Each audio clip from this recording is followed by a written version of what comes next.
Yo Bakayalo Kono Yalo, et oui on se retrouve pour une petite review de Cyberpunk Edgerunner que je viens de regarder sur Netflix. J'ai binge-watché, donc on va parler de tous les épisodes d'un coup. Voilà, j'ai vu jusqu'à la fin et les amis c'est triste, mais c'est super intéressant. En tout cas d'un point de vue immersion, en plein dans ce nouveau monde futuriste, c'était vraiment incroyable. Donc les amis, avant de commencer la vidéo, instant auto-promo, oui.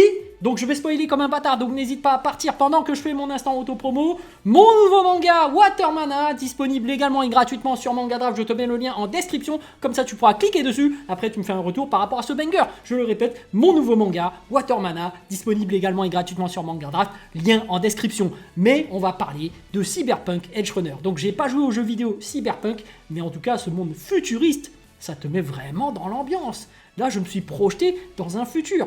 Et c'est ça le sujet de cet animé. C'est que, quelle est ton identité? Pour moi, c'est ça le thème. Quelle est ton identité dans ce monde futuriste? Est-ce que c'est tes rêves qui te définissent ton identité? Et malgré cela, dans ce monde assez comment dirais-je, cruel, les inégalités se creusent. À quoi ça servait de faire évoluer la technologie? Parce que finalement, c'est une question qui se pose même à l'heure actuelle. Avec la montée de l'IA, avec les nouvelles technologies, tout ça, la science est censée te faire déjà faire en sorte que les inégalités ne se creusent pas autant, qu'il y ait moins de pauvres, et normalement c'est censé te faciliter la vie. Sauf que, on le voit dès le début, que notre héros David, qui ressemble vachement à Kawaki de Boruto, bah, le pauvre, on voit qu'il rentre, il y a sa mère qui travaille, qui est à fond dedans, ils ont du mal à s'en sortir financièrement. On voit la machine à laver qui a du mal à tourner, ça se bloque tout seul, elle fait tout pour essayer de payer son école, donc le mec y va, mais même lui n'est pas spécialement attiré par les études, il a juste envie d'arrêter le pauvre, mais par rapport à sa mère qui a sacrifié toute sa vie et qui vit par procuration sur son fils, il essaye de la faire plaisir et finalement il subit l'éducation de sa mère et lui-même n'a pas de rêve dans ce foutu monde de Cyberpunk. Et c'est ça qui est très intéressant, c'est de voir son évolution dans ce monde, parce que finalement sa mère finit par crever. Et comme sa mère finit à crever, là il est seul face à lui-même. Quel est ton but dans la vie? Quelle est ta véritable identité? Qu'est-ce que tu veux faire? Comment tu veux t'en sortir? C'est là que ça se pose. Et franchement, dans ce monde incroyable, où il y a des trains qui volent, des machins, c'est Cyberpunk, voilà, hein, j'ai pas joué au jeu, mais je me projette déjà dans le jeu en fait. Parce que finalement c'est ça, hein, cet animé-là, on ressent l'aspect jeu vidéo. Parce que finalement, notre héros David, il intègre les Edgerunners, donc c'est les mecs borderline, un peu comme lui, hein, qui sont un peu perdus dans la société, qui essayent de trouver leur place, qui n'ont pas vraiment de rêve, donc ils se mettent à faire un peu des vols, des meurtres, ils font n'importe quoi, c'est des hors-la-loi. Ils sont vraiment Edgerunner qui dit Edge, borderline, au bord de la société, et runner, ils continuent à courir pour échapper à leur destin, qui finalement, comme ils sont plus ou moins des criminels, hein, on va dire, ils sont poursuivis par la société, ils n'arrivent pas à s'intégrer, donc la question se pose vraiment très intéressante, et on voit vraiment que dans ce monde, au début je pensais que c'était vraiment une histoire d'amour qui allait, bon, je suis un peu déçu de la fin évidemment par rapport à Lucy, parce que tu vois vraiment que notre ami David Kawaki, qui finalement fait penser à Boruto, tu vois, son aspect antipathique fait que quand même il va avoir une belle histoire d'amour, mais qui va mal se finir. Et malheureusement c'était ça le problème, c'est que lui qui ne vit que pour les rêves des autres, le rêve de sa mère d'aller tout en haut de la tour d'Arasaka, et également le rêve de sa copine, donc Lucy, d'aller sur la Lune, finalement il va réaliser leur rêve. Et finalement, lui n'avait pas de rêve à lui, à part réaliser les leurs. Et c'est comme ça que sa vie va s'arrêter. C'est très triste. Et j'ai envie de dire, le truc, c'est que Lucy et David s'aimaient, ça se voyait. Mais tu voyais que son état mental commençait à se dégrader au fil du temps.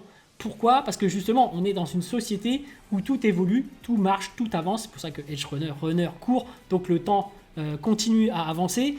Et en fait, ça va trop vite pour lui. Et du coup, même lui commence à perdre son côté humain. Lui-même évolue, telle la société évolue dans la technologie, et il y perd complètement son identité. Donc finalement, est-ce qu'on ne vivrait pas dans un monde de machines qui vont prendre notre place?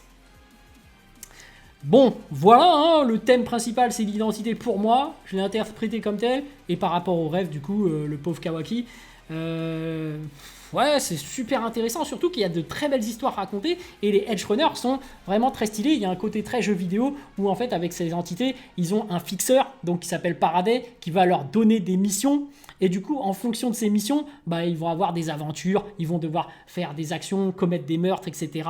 Parce que voilà, hein, malheureusement les borderline, les hors-la-loi, voilà comment trouver le truc, les Edge Runners sont amenés à faire le sale boulot des autres.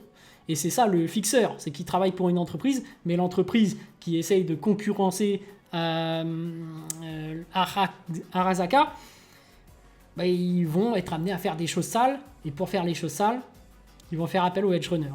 Donc voilà, tu as des missions comme ça qui arrivent, qui pop, et puis tu vois l'évolution du personnage. Et c'est intéressant parce que justement, au fil du temps, parce qu'au début, notre héros, David, commence à avoir un super pouvoir. Il se greffe une espèce de colonne vertébrale, j'ai oublié le nom, qui lui permet d'arrêter le temps, plus ou moins de le ralentir. Et pendant ce temps-là, bah, on voit qu'il peut se déplacer, il peut faire un peu tout ce qu'il veut. Donc en termes de puissance pure, il a quelque chose, tu vois, il a un pouvoir spécial, mais il lui manque la force pure. Et on sait très bien que dans un monde futuriste, qu'est-ce qui donne l'avantage des machines?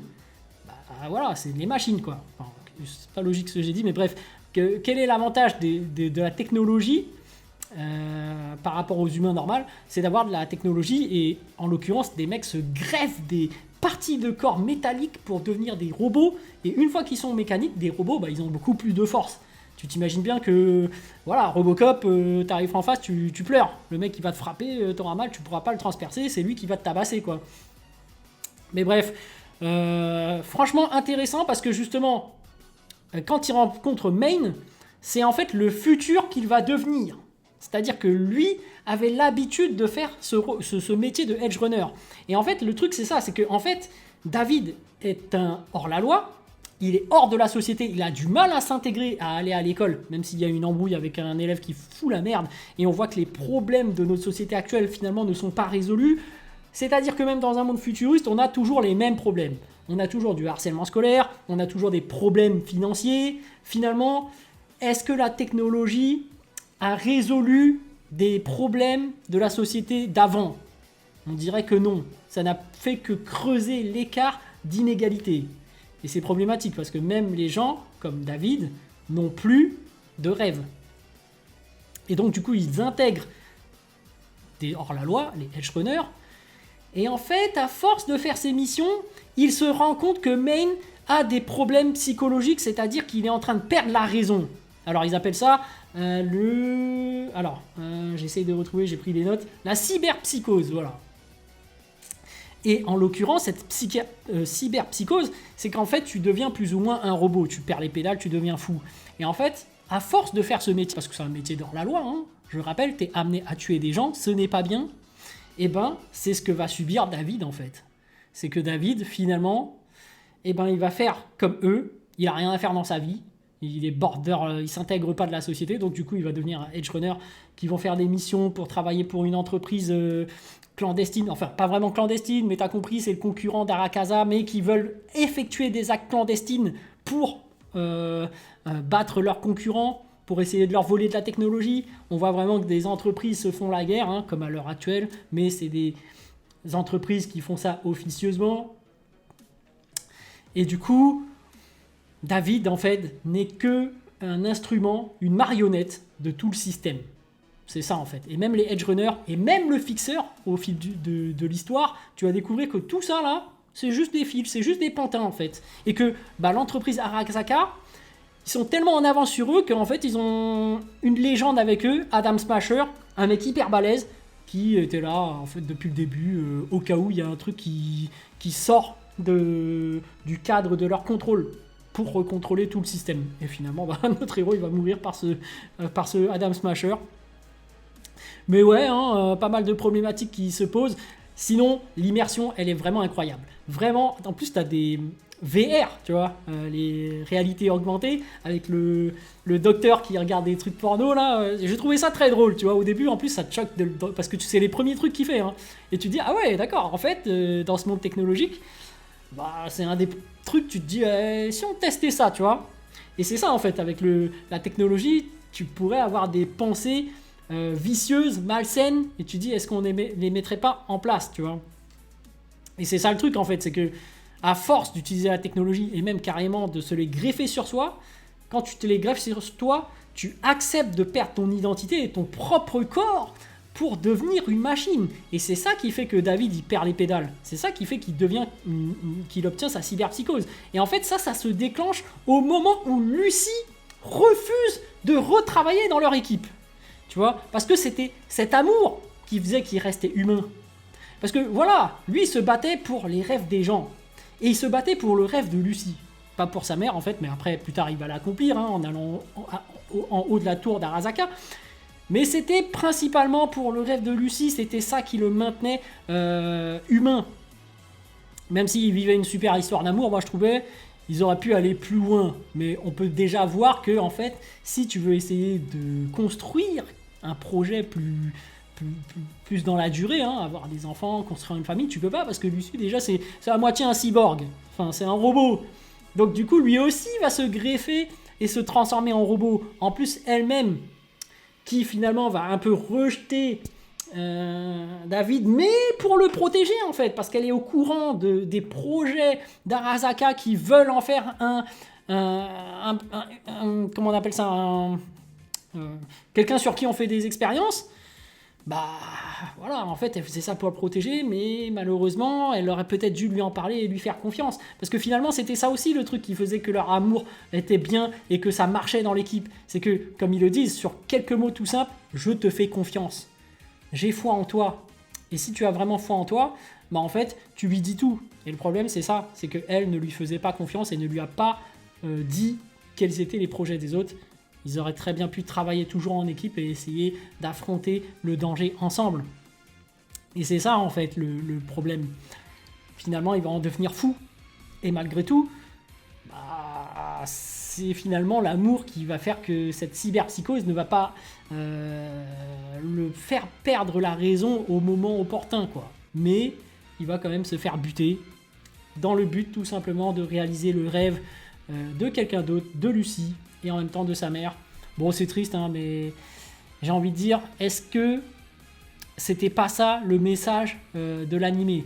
C'est que finalement, la société dans laquelle tu es, cette cyber-technologie, est-ce que c'est pas ça qui va tous nous détruire? Est-ce que c'est pas ça qui va détruire notre humanité? Est-ce que c'est pas ça qui va détruire notre identité?